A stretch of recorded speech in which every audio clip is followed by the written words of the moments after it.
Giotto Madonna is generally considered by many to be the first truly Renaissance painter. And this is due to his naturalistic approach to his work. Not only did Giotto move away from the formulaic models of earlier Byzantine influence, but he restores the naturalistic approach which had been abandoned during the medieval, relying on observation rather than convention.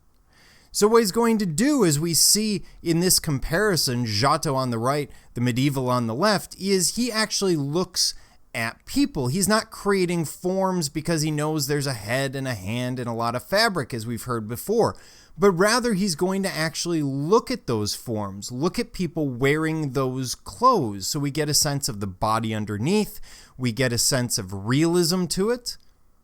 Basically, Giotto is a massive development. He could be considered the first of the scientific painters. The first piece we're looking at is going to be his Madonna Enthroned of 1310. Now, this is the same subject that we saw Cimabue do, and we see the exact same name, the Madonna Enthroned.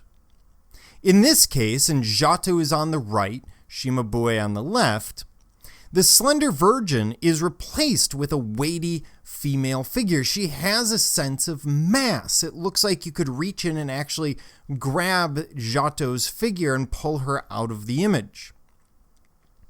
Giotto even allows Mary's breasts to press against her robes. This is going to be important. It's not that he's sexualizing Mary, but Mary has gone from a simple vessel, this figure necessary for Jesus to walk on earth because he has to be born of woman, to Mary as mother. And breasts are not sexual things at this time. They are symbols, especially in art, of motherhood, of the need for a mother to breastfeed her child. Remember, there really isn't formula in all of those ideas at the time. The gold highlights that we saw with Cimabue will be replaced with lighter colors and a much more believable robe. Giotto is probably dressing a person, probably a male, more on that later, as the Virgin Mary. He's putting her, or him in this case, the representation of her, on a chair, and then he's taking that idea and painting it. So he's looking at a model. This is going to be vastly different. His aim here is to give Mary and her throne weight and substance, to make them real, make them part of the world. Qualities that had been until now suppressed in favor of spiritual immateriality. Up until Giotto, Mary is a spiritual figure. She's basically a chair that Jesus sits on. She is head and hands and a whole lot of robe. With Giotto, what we get is a sense of a body underneath and an acceptance of form, as well as an acceptance of Mary's role as Jesus' mother. You also notice Jesus is becoming more childlike, more naturally childlike. Now, we don't usually have children that do the things Jesus does, but they're still there. And what am I talking about? Well, let's walk around the painting real quick. Here we see Jesus giving a sign of benediction or a blessing.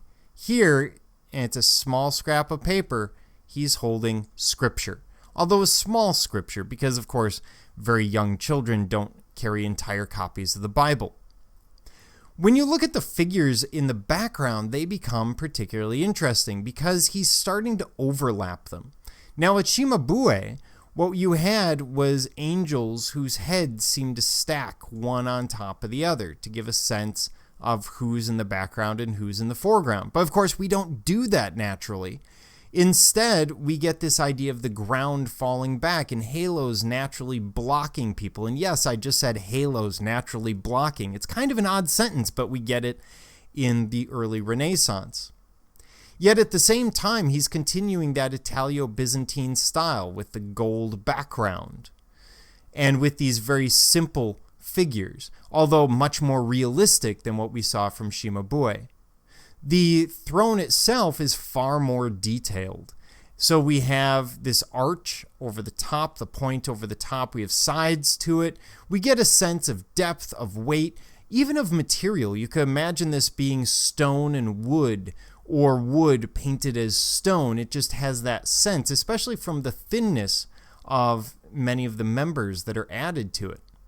It's really a remarkable piece, but it's not the only thing we're going to see from Giotto.